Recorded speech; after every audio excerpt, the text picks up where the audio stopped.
80 km au nord de Venise, entre les villes de Conegliano et Valdobbiadene, les premiers contreforts des Dolomites dessinent le cœur du Prosecco. Un beau vignoble aux pentes abruptes, terre originelle de cette appellation qui a gagné le monde. Son immense succès commercial est récent, presque soudain, mais il s'adosse à une tradition de viticulture multiséculaire. Le Prosecco, ce vin blanc pétillant créé vers 1870, est ainsi devenu le fleuron d'un territoire que les hommes appellent fièrement, depuis plusieurs siècles, la Marca Gioiosa, la région joyeuse. Un nom, un terroir qui s'inscrit dans la riche histoire viticole vénitienne.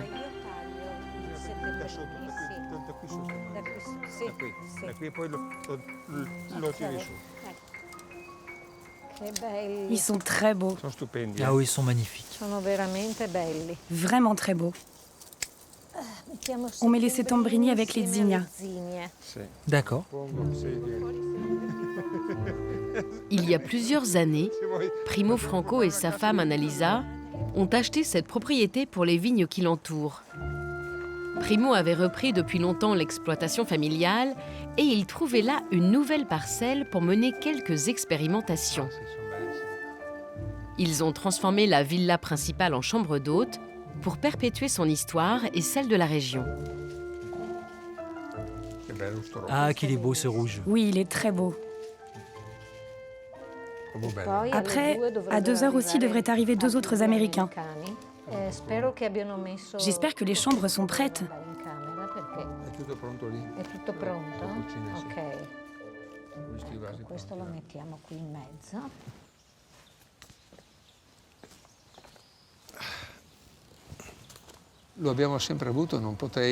Le phénomène de la Marca Gioiosa nous appartient depuis 200, 300 ou 400 ans. Je ne peux pas le dire avec précision.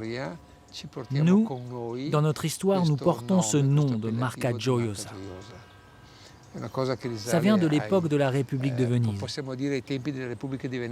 quand les Vénitiens ont commencé à construire ces villas qui étaient à la fois un lieu de plaisir, de détente à la campagne, mais dans cette même campagne, il y avait le travail à faire.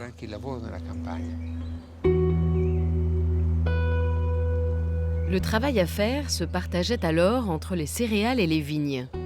Des petites parcelles bien orientées à flanc de colline, comme celle de la Riva di San Floriano, au-dessus de Valdobbiadene.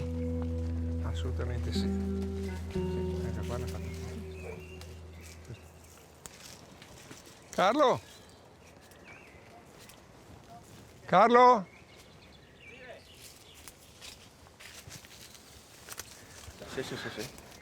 Qu'est-ce que tu as fait? Avec le burin et la masse, j'ai cassé, et après, avec la pioche, j'ai retiré le pied de la terre. Et si tu agis tout de suite sur la plante, tu arrives même à récupérer le raisin. La plante, dès le début, se remet, et le champignon s'arrête. L'important, c'est de faire ça au bon moment. Là, j'y suis passé 3 fois. Ces parcelles admirables, Primo les chérit. Elles sont la fierté du Prosecco, son cœur historique. Dans ces pentes, les vignerons taillent la vigne de façon à ce que les feuilles offrent une couverture végétale spontanée pour protéger le raisin.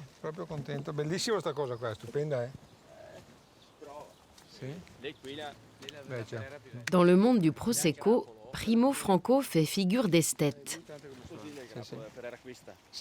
Il défend les particularités de ce terroir d'origine. Car avec le succès, le Prosecco s'est étendu dans les plaines alors que les collines demeurent sa terre d'élection. Nous sommes sur la Riva di San Floriano. C'est un lieu historique, dans le sens où on a toujours fait du vin ici. C'est ce que nous disent les vieilles plantes, d'après la forme que la colline a pris avec le temps à cause de la culture de la vigne. Donc le travail de l'homme a, avec le temps, modifié la colline pour lui donner une forme plus accessible.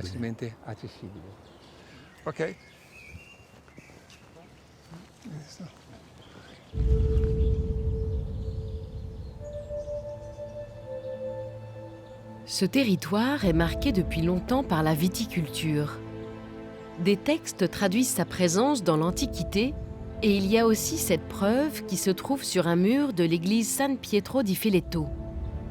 Une fresque particulière du XIIe siècle que l'on nomme un Christ du dimanche. Cette représentation du Christ était répandue dans les régions alpines au Moyen Âge. L'avertissement est clair. Celui qui travaille ce jour-là fait souffrir le Christ qui saigne. Les outils qui l'entourent témoignent que la vigne faisait déjà partie de la vie quotidienne.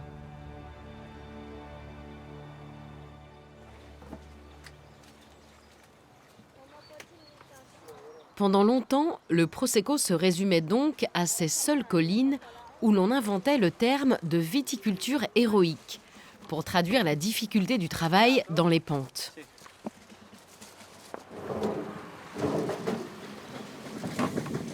Ce vignoble historique est un vignoble de parcelles familiales, quelques hectares que l'on se transmet de génération en génération, cultivé surtout pour vendre le raisin à de plus grandes maisons qui le vinifient. Nous devons venir ici, maman? Mais nous n'arriverons pas à terminer. Rita, tiens, mets ça dans le seau. Mais nous finissons aujourd'hui? Pendant des décennies, le Prosecco est donc resté cantonné dans son territoire.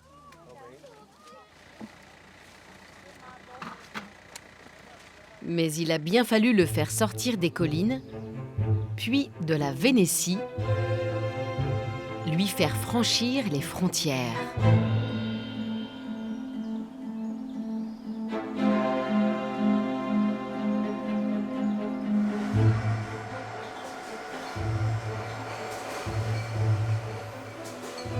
Primo se proclame lui-même le Marco Polo du Prosecco. Il a été le pionnier, le premier à traverser l'Atlantique pour proposer ce vin que personne ne connaissait. Je me rappelle quand, à la fin des années 70, je suis allé pour la première fois aux États-Unis. Le défi était de convaincre le barman quand quelqu'un demandait un verre de champagne. Parce qu'à l'époque, champagne signifiait quelque chose de blanc avec des bulles. Il fallait donc convaincre le barman de lui offrir un verre de Prosecco. Et je dirais que nous avons réussi en cela. Parce qu'aujourd'hui, les clients ne demandent plus un verre de champagne, mais un verre de Prosecco. Et c'est ce qui a fait le succès de ce vin dans le monde. Le Prosecco n'est pas un vin de célébration. En Vénétie, c'est le vin que l'on boit pour se détendre. Il rythme les fins de journée, le symbole même de la Marca Gioiosa. Il y a une quarantaine d'années, outre-Atlantique, Primo Franco a donc vendu les qualités d'un vin, mais surtout cette façon de vivre proprement vénitienne. Ça vient de façon très naturelle, à Venise, d'offrir une chose de la Vénétie. Parce que nous parlons de Venise, de Valdobbiadene. Et après, il y a une région qui s'appelle Vénétie. Et il y a ce lien Venise-Vénétie. Et donc c'est normal. Qui arrive à Venise n'a pas le choix. Le premier choix est un verre de Prosecco, et ensuite il rentre à la maison avec cette idée dans la tête.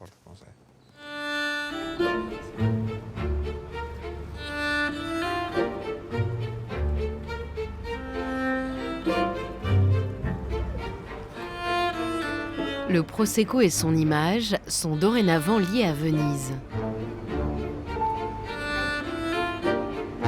Que la cité lacustre soit autant associée à un vin n'est finalement que la continuité de son histoire. Venise.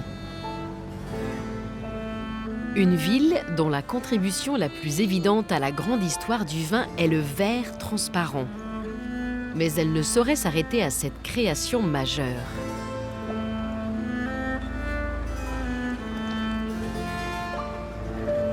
Carlo Favero est œnologue, le meilleur connaisseur de la relation qui unit la Sérénissime au vin. Une relation intime, capitale. Venise a inventé le commerce du vin. Nous sommes sur le Grand Canal, au cœur de Venise.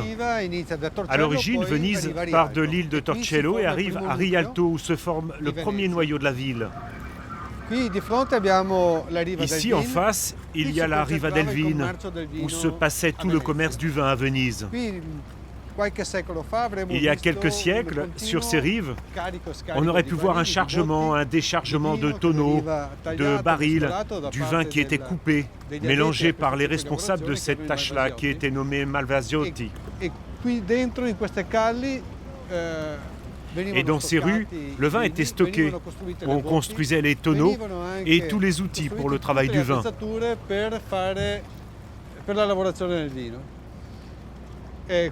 C'est ici qu'on négociait. Le vin était acheté, vendu.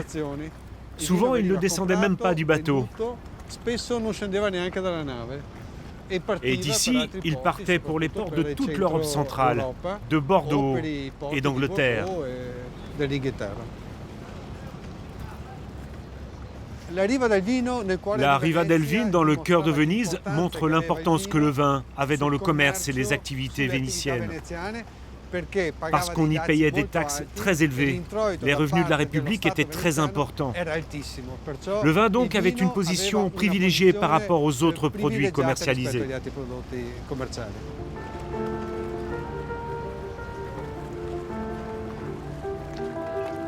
Au cœur de la ville, des signes racontent toujours cette liaison.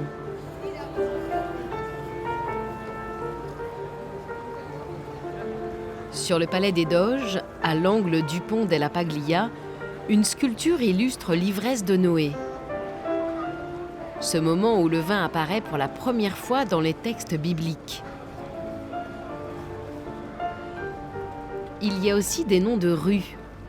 Le mot Malvoisie, un peu partout.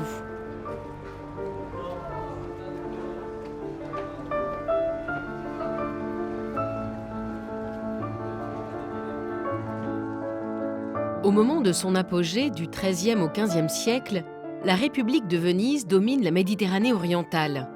Elle est le carrefour entre l'Orient et l'Occident. Elle fait alors commerce d'un vin produit dans ses possessions grecques, chypriotes et crétoises. Ce vin se nomme Malvoisie.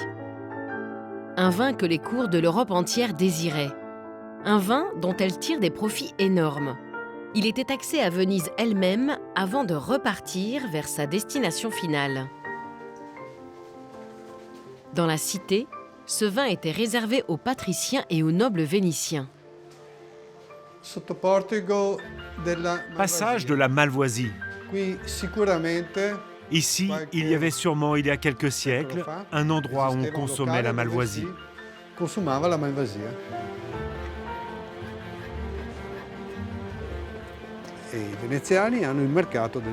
Les Vénitiens détiennent le marché du vin parce qu'ils le produisent dans les îles de la Méditerranée. Venise est comme une éponge. Elle absorbe tout ce qui se passe partout dans le monde. Tout produit qui est bon et apprécié arrive à Venise. Donc la ville devient un croisement de peuples, de cultures, mais aussi de consommation, de mode. Et la mode du vin est peut-être la plus importante, la plus au top de l'époque.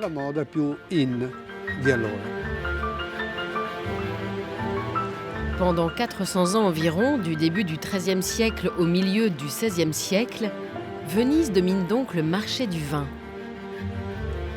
Pour le peuple qui n'a pas accès à la Malvoisie, le vin vient de l'arrière-pays, parfois de quelques vignes isolées dans la cité. Aujourd'hui, il en demeure une seule, dans le jardin de l'église des Scalzi.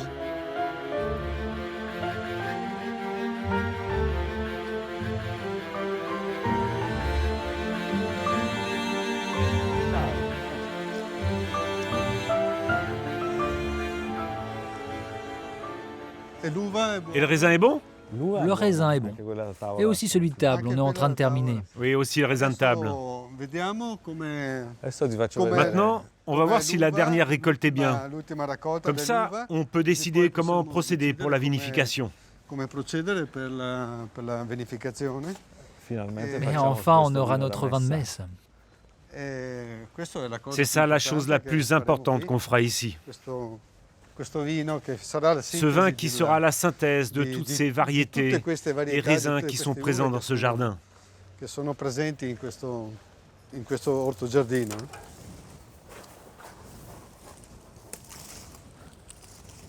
Dans ce jardin, Carlo Favero a planté des dizaines de cépages différents.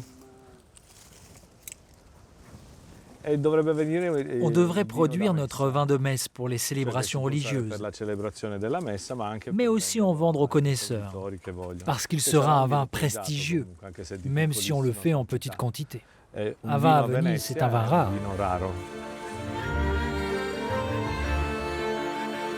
Tous ces cépages sont liés à Venise et ce petit vignoble résume sa riche histoire vinicole. On y trouve notamment les variétés qui ont marqué l'arrière-pays vénitien. Car après la découverte de l'Amérique et les conquêtes ottomanes, à la fin du XVe siècle, Venise n'est plus le centre du monde. Sa puissance commerciale diminue et elle développe son arrière-pays. Celui-ci est un verduzzo, un cépage blanc, un peu aromatique, qui sert à donner un peu plus de corps à cet autre cépage qui s'appelle Tokai Friulan, toujours blanc. Et ici, nous avons une autre variété. La production évolue au fil du temps. Les familles vénitiennes s'enrichissent avec le commerce du vin, vont dans l'arrière-pays où elles construisent les villas vénitiennes, les fameuses villas de campagne, et cultivent la vigne. Il y a pendant plusieurs siècles une course parmi les grands nobles vénitiens pour produire du vin de très haute qualité.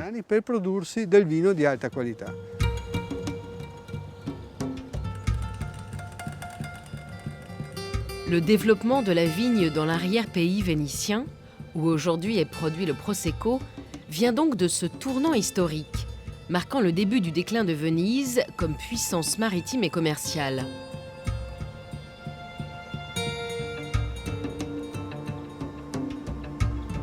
Ces patriciens sont riches et l'arrière-pays se couvre de villas de campagne.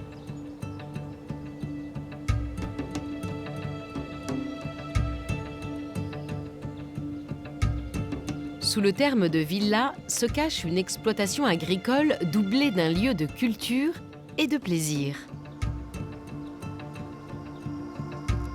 Les plus célèbres sont l'œuvre d'Andrea Palladio. Elles vont modifier le cours de l'architecture mondiale. Et la plus célèbre villa de Palladio est la villa Barbaro à Mazères.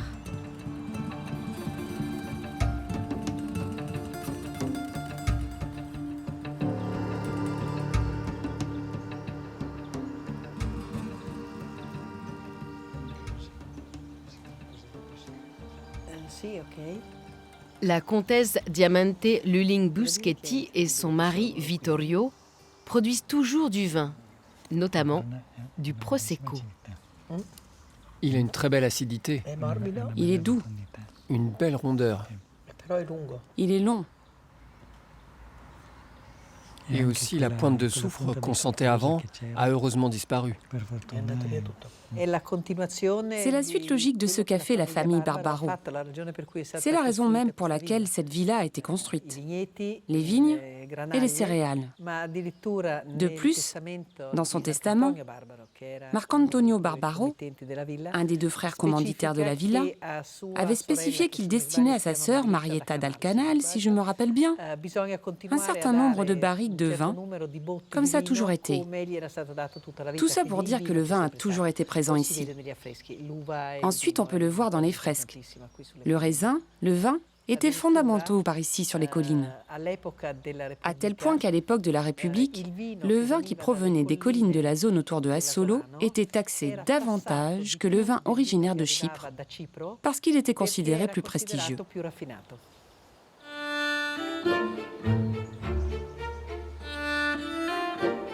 La famille Barbaro fait construire une villa qui est à la fois une entreprise agricole efficace et le miroir de leur vie intellectuelle.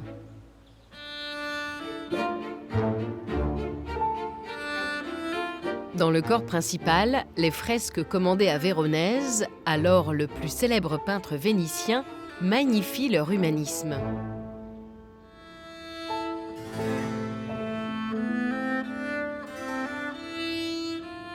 Trompe-l'œil, portraits, paysages, thèmes religieux, mythologiques et philosophiques s'entremêlent et symbolisent alors la Marca Gioiosa, la région joyeuse.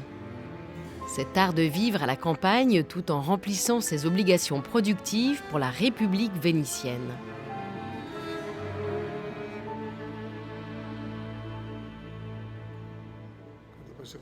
Combien de prosecco tu fais? 500 quintaux environ. Nous sommes en dessous des quotas. Primo Franco passe de temps en temps à la Villa Barbaro rendre visite à Vittorio, un lieu qu'il fréquente depuis son enfance, lorsqu'il suivait son père qui y achetait des raisins. Et tu presses tout à la cave? Oui, cette année on fait tout à la cave. Comme ça je peux sélectionner le stock dont j'ai besoin. Et après, voir comment va le marché et vendre notre or.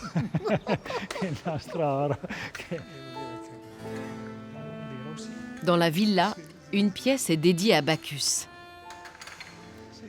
Il y a toujours une découverte dans le foisonnement des fresques. Tu vois, j'étais en train de te dire que c'est la première fois que je vois cette grappe de raisin blanc. Tu crois que c'est du Prosecco? Ah, je ne sais pas ce qu'a voulu faire Véronèse, mais c'est peut-être du Prosecco.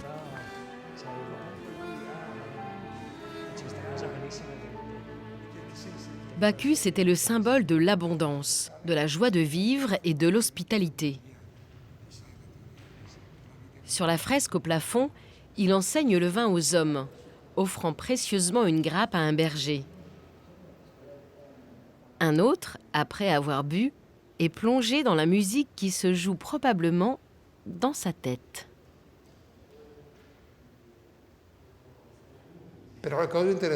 Mais la chose la plus intéressante dans cette salle est ici. C'est le tuteur naturel du pied de vigne représenté dans cette image. Véronèse nous montre que la vigne était une liane. Et donc, en tant que liane, elle avait besoin d'un tuteur pour monter. En fait, on peut voir qu'ici, il y a la feuille de la vigne. Et plus haut, un autre type de feuille. La vigne, grâce au tuteur, grimpe jusqu'à l'endroit où elle trouve la pergola. Aujourd'hui, on retrouve cela dans une nouvelle technique de taille de la vigne. Sans jamais faire de grosses coupes, mais plutôt des petites, afin de laisser s'étendre la plante. Je ne sais pas si toi tu fais comme ça aussi. Oui, maintenant on fait ça aussi, nous. Ça existait il y a 500 ans. On devrait la montrer aux tailleurs de vigne. Ah, c'est extraordinaire.